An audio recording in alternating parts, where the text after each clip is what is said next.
Hi friends, I am Shameem Kalpeni. നിങ്ങൾക്ക് എൻ്റെ videos ഇഷ്ടപ്പെടുകയാണെങ്കിൽ ഫോളോ ചെയ്യാനും ഫോർവേഡ് ചെയ്യാനും മറക്കല്ല.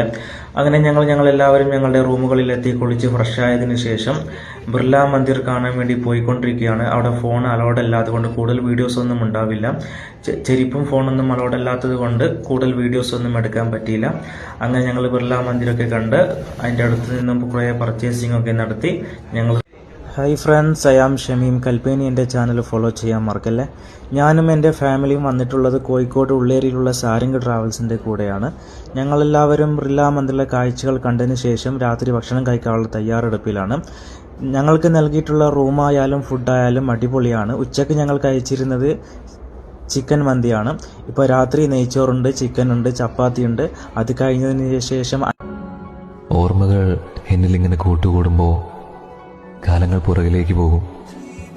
അന്ന് നമ്മൾ കണ്ടുമുട്ടിയ നാളുകൾ, ഒരുമിച്ച് നടന്ന യാത്രകൾ, പരസ്പരം ചുണ്ടുകൾ സമ്മാനിച്ച നിമിഷങ്ങൾ എല്ലാം ഇന്നലെ എന്ന പോലെ മാറി മറിയുകയാണ്. ഇനിയൊരു കാത്തിരിപ്പില്ല എന്നറിയാം. സ്വന്തമാക്കാൻ കഴിയില്ല. ഇടക്കിടക്ക് ഭാര്യമാരെയും മക്കളെയൊക്കെ കൂട്ടിയിട്ടൊരു യാത്ര ഇസ്ലാം ഒരിക്കലും കുറ്റാന്ന് പറഞ്ഞിട്ടില്ല.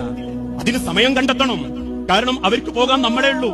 ഈ അടുത്ത ദിവസം ഒരു സാധു പെൺകുട്ടി വന്ന് സങ്കടം പറഞ്ഞിട്ടുണ്ട്. ഒരു കുടുംബത്തിന്റെ കൗൺസിലിംഗ് നടന്നുകൊണ്ടിരിക്കുമ്പോ പറഞ്ഞു, ഉസ്താദിനറിയോ, ഞാനൊന്ന് കോഴിക്കോട് ബീച്ച് കണ്ടിട്ട് ഈ അടുത്ത കാലത്തൊന്നും ഞാൻ കണ്ടിട്ടില്ല. 4ാം ക്ലാസ് പഠിക്കുമ്പോ സ്കൂളിൽ കൊണ്ടുപോയതാ.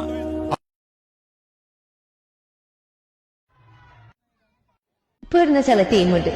അവർ നോക്കാൻ നാളെ അവിടെ മഴ ഉണ്ടാവോ, വന്നാലൊന്നും കാണാൻ പറ്റോ, അതൊന്നും നോക്കിയിട്ട് ഒരു കാര്യമില്ല. അങ്ങോട്ട് ഇറങ്ങാം. അത് മഴയായാലും വെയിലായാലും മഞ്ഞായാലും എല്ലാതും അനുഭവിക്കാനുള്ളതാ. അതാണ് യാത്ര.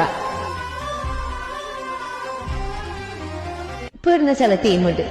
അവർ നോക്കാൻ നാളെ അവിടെ മഴ ഉണ്ടാവോ, വന്നാലൊന്നും കാണാൻ പറ്റോ, അതൊന്നും നോക്കിയിട്ട് ഒരു പാൽവർണ്ണ കുതിരമേലിരുന്നൊരു തണ്ണീര പാമ്പിനെ എതിർക്കുവാൻ പുറപ്പെടുന്നേ. പണ്ടത്തെ ചരിതത്തിൽ സഹതായ പോലവൻ നായാടാൻ മനസ്സുകൊണ്ടൊരുക്കമായേ.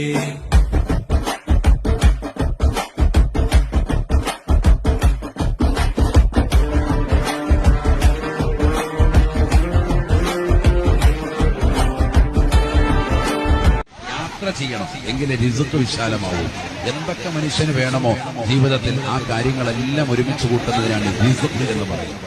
അത് മുഴുവനും ലഭിക്കണമെങ്കിൽ വീട്ടിലിരുന്നാൽ പോരാ. സാഫിറു തുറസഖു, നിങ്ങൾ യാത്ര ചെയ്യൽ, നിങ്ങൾക്ക് റിസ്ക് നൽകപ്പെടും. സയ്യിദുനാ റസൂലുള്ളാഹ്.